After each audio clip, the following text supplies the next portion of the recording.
Cattle Thieves and Herdboys, from Idle Talk by Herman Bosman.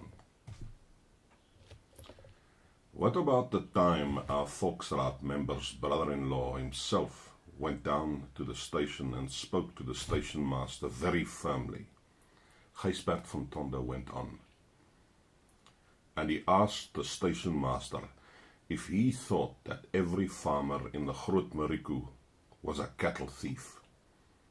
He asked him that straight out, because he had brought witnesses with him.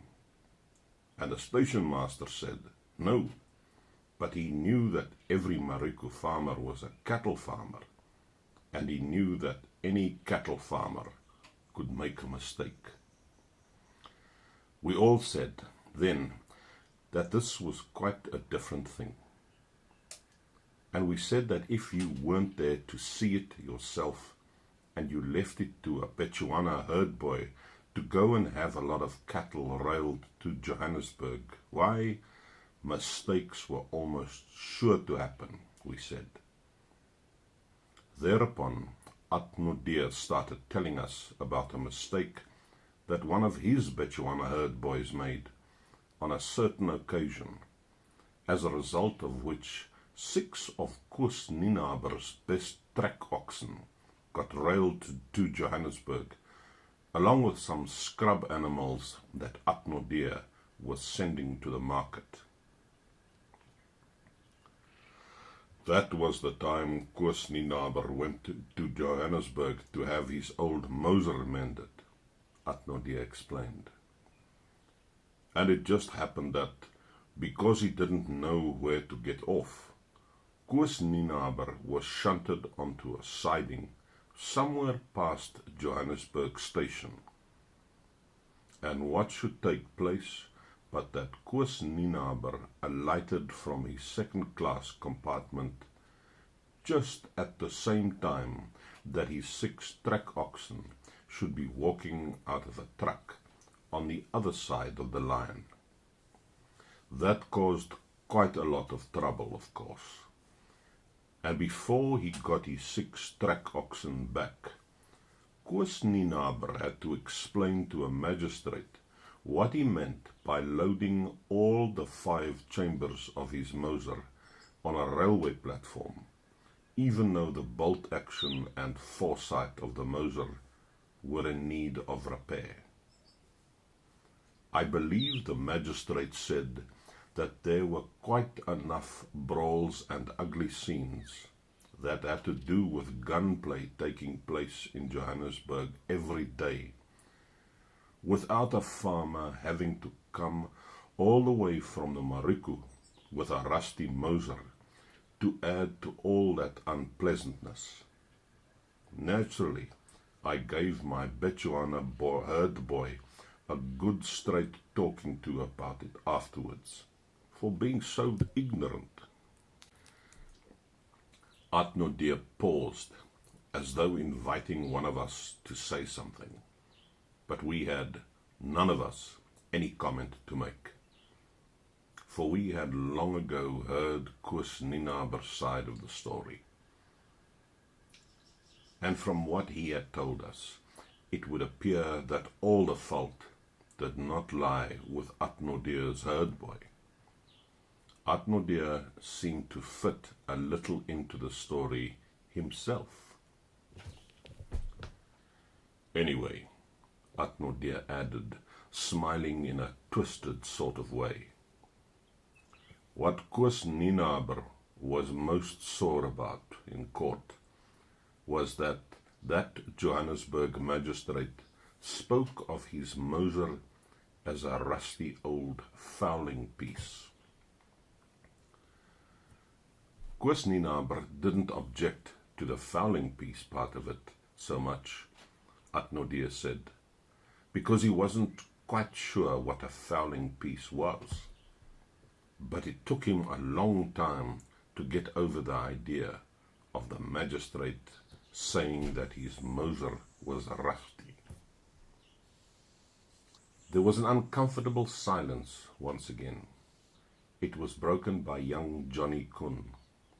Often in the past, when there has been some misunderstanding in Yuri Stein's post office, Johnny Kun had something to smooth matters over.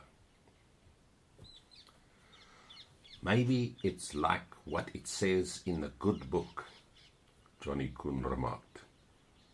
"Perhaps it's to do with mammon.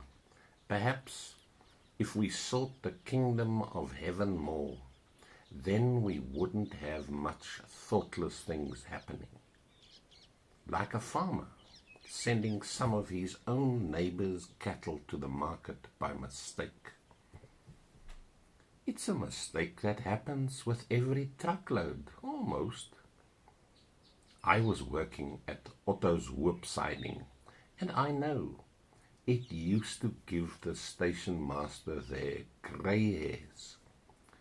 Loading a lot of cattle into a truck, and then not knowing how many would have to be unloaded again before the engine came to fetch that truck. And all the time, it was through some mistake, of course. A mistake on the part of an ignorant Bechuana herdboy. It was then that some of us remembered the mistakes that the herdboy of Deacon Kirstein had made long ago along those same lines. We felt not a little pained at having to mention those mistakes, considering the high regard in which we held Deacon Kirstein, who was Yuri Stein's wife's cousin.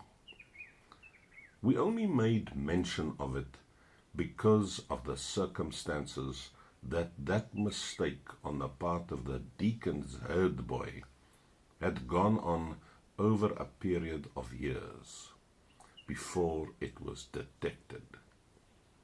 And maybe the mistake would never have been found out either, if it wasn't that, along with a truck full of Deacon Kirstein's large white pigs, there was also loaded a span of mules belonging to a near neighbor of Deacon Kirstein's.